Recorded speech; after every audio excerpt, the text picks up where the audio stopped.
Ang dami po nangyari ngayong araw na 'to. Katakot-takot po na mga balita ang, sumambulat sa atin, iyan. So, isa-isahin na po natin. Lacson supalpal kay Doktor Mata. Tindi 'no? Ayon po kay, Doktor Mata, napaka-un-Filipino daw ni Senator Amy, sabi ni Lacson. Pero nung kinuha si FARRD at binigay sa banyagan, tahimik mo. Ikaw ang tunay na un-Filipino sa mga kilos mo. Correct, no? Bakit nga pala tahimik si Lacson, 'di ba? 'Di niyo ba napuna? Dehin bokiki po si Lacson dun sa pagkakakidnap kay Tatay Digong.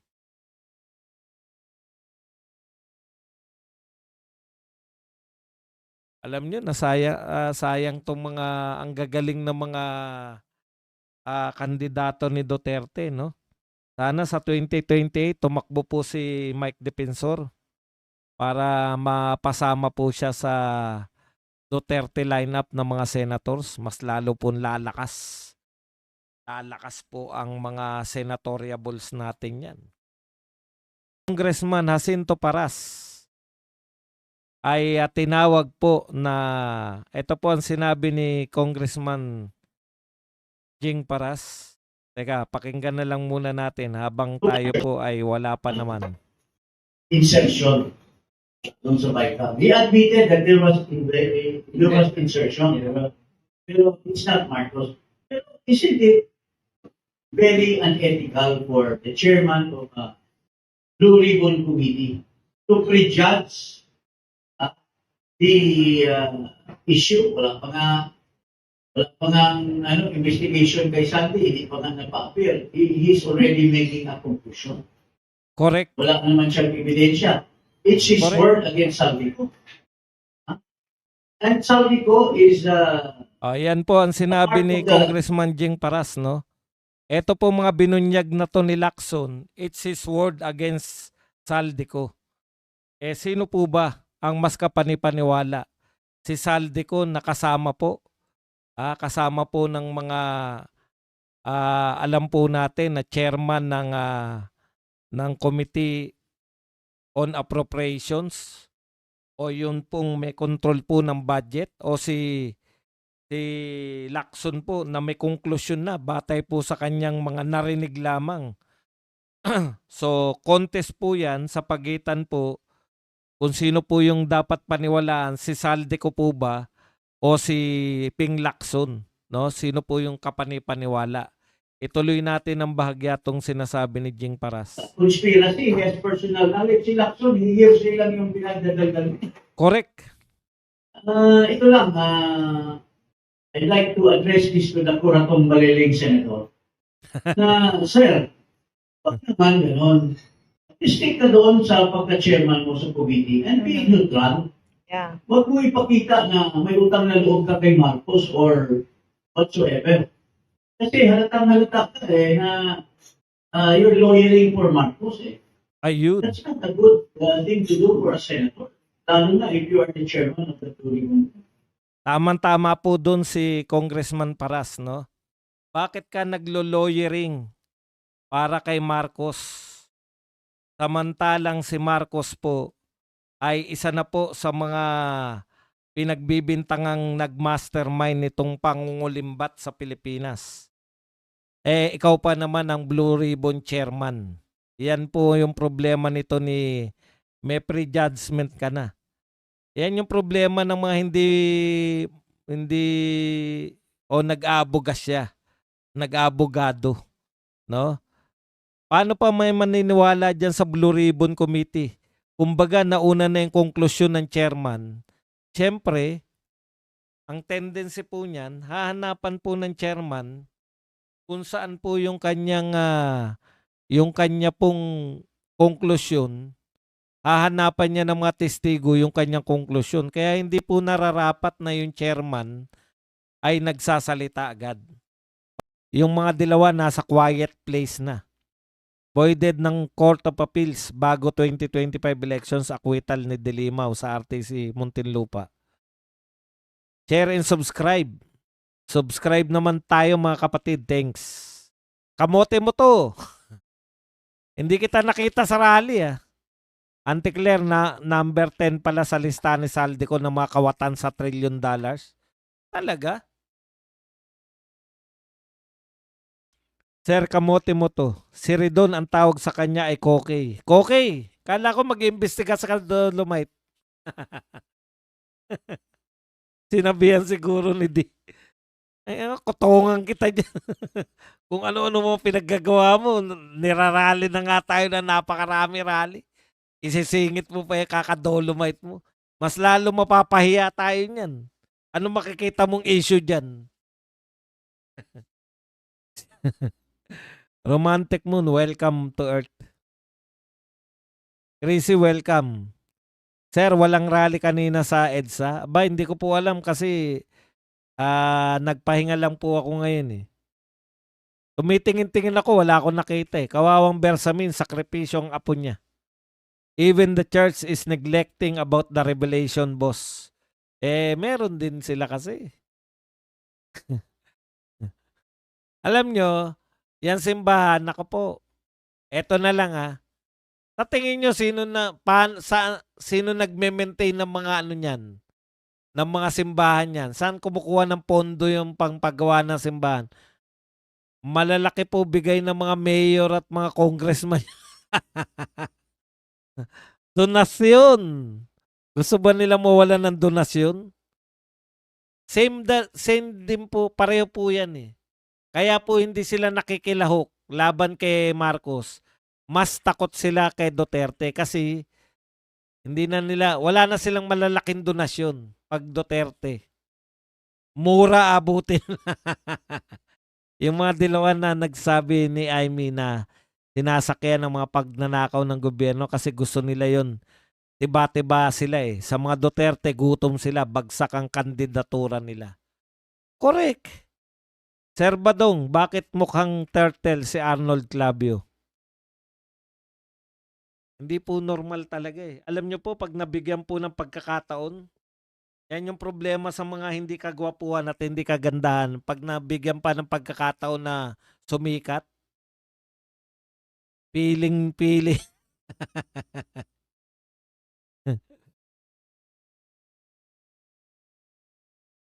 Ano po kaya masasabi nyo regarding po sa sinabi?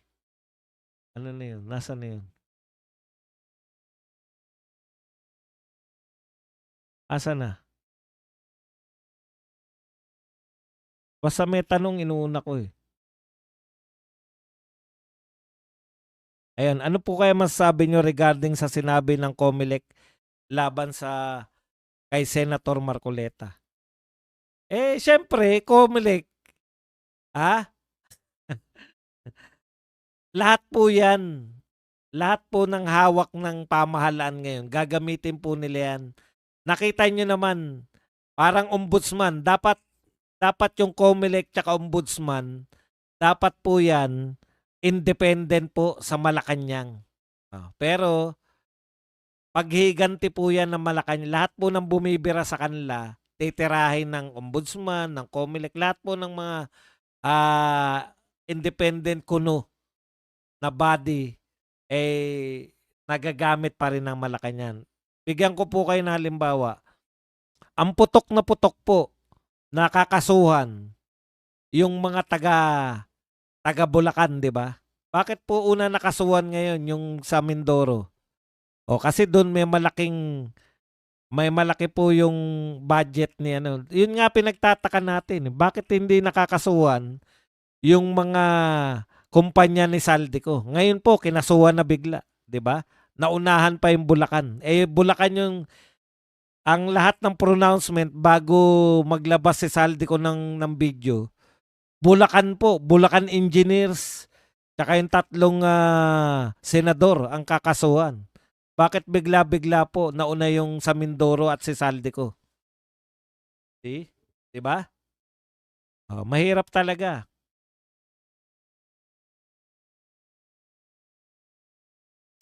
Kaya si Bersamin pumalag. Kasi matalino naman si Bersamin eh.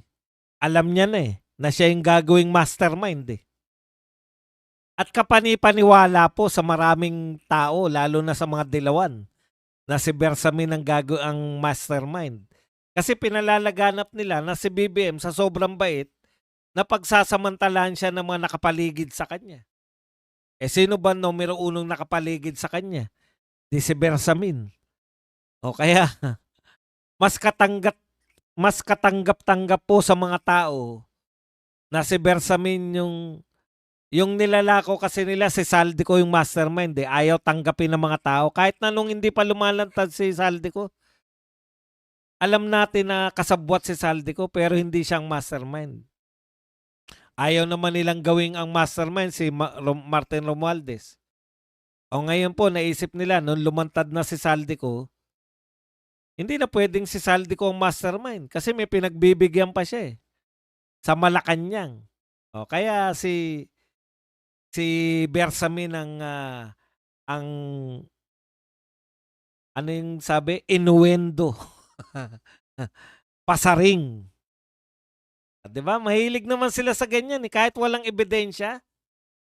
Basta ulit-ulitin lang nila. Bersamin yan, Bersamin, Bersamin. Oh. Natikman na ngayon ni Bersamin yung ginawa nila. Kasama ka Bersamin. Yung ginawa ninyo kay BP Sara at sa mga Duterte, matitikman mo na ngayon.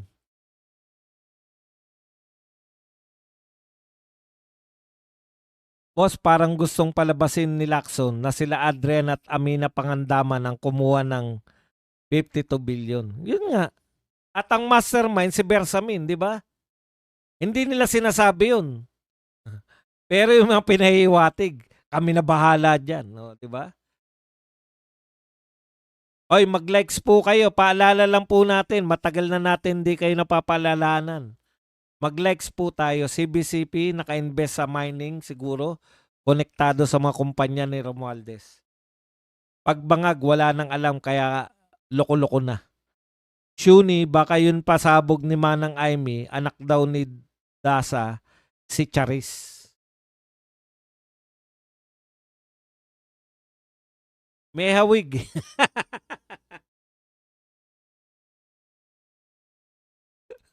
May hawig. Kinausap si Ka Eric kahapon ng pulis. Ano kaya sinabi sa kanya? Ang sabi ni Ka Eric, may rally ngayon kasi kukuha sila ng permit para ngayon may rally. Pero bakit walang rally? Hindi kaya pinatahimik?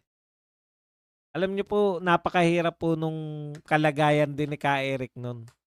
Kasi i-disperse sila. I-disperse sila para wala na masaktan.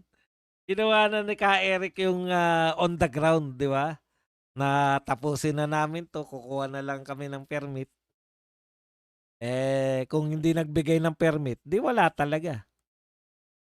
Ngayon, Bersamin, kasama na yan sa'yo dahil sa ginawa mo nyo kay BP Sara at kay Tatay Digong na isinuko sa ICC. Oh, sana nga, alam mo si Bersamin, yan pa isa nakikita ko eh. Kaya diniin siya kasi nagsalita na si Bersamin, di ba?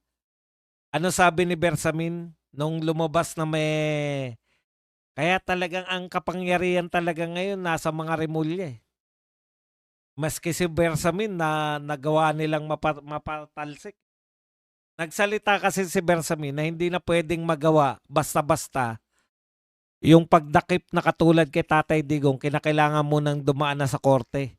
Kung dadakpin man nila ipapasa sa ICC si Bato. Boss Buds, taga-Canada po ako. Bakit po natigil yung rally ng mga INC? May resulta po ba naging problem ng INC po? Sa pahayag po nila, tapos na eh. Yung sa EDSA po, gusto po ng mga tao. Kaya lang, pinalayas na sila ng mga pulis. Dahil daw nagsalita ng insidious yung mga speaker. Wala naman ako nakitang insidious doon. Sinasabi lang naman nila na Marcos resign. Correct, Sir Buds, ayaw nilang kasuhan si Saldico ngayon. Kakasuhan sila. Panateros TV. Boss, napansin mo na ba na dumadami trolls? Ngayon wala. Dati. Depende. Minsan, eto papasukin nila. Pag malaki yung views, papasukin nila eh. Boss Baz, ayan, traidor talaga si BBM. Si Boy Beke Redon, mag-imbestiga raw siya. Wala pa raw exact date. Alam mo, pinatigil yung investigasyon na yan. Mukhang tanga kasi. Wala naman pong anomalya. Gustong mag-imbestiga. Alam niyo kung ano yung imbestigahan? Kung nararapat ba maglagay ng dolomite. Pucha, nagawa na yan eh. Wala ka nang pakialam doon kung tingin ng dating administrasyon, maganda yung dolomite sa paningin. Ang dolomite, kasi kung ang pananaw mo rin doon, questionin mo lahat. Questionin mo na rin yung luneta. Bakit tayo gumagasto sa luneta? Hindi kasi naunawaan ni Redon. Si Redon kasi, baka maliit pa lang yan, punong-puno na kapangitan yung buong kapaligiran niya. Siguro bahay nila panay salamin, kaya panay kapangitan nakikita niya. Alam mo, pag sanay sa kapangitan yung tao, ayaw niya ng nakakakita ng mga magaganda. Nandidiri siya sa mga magagandang lugar.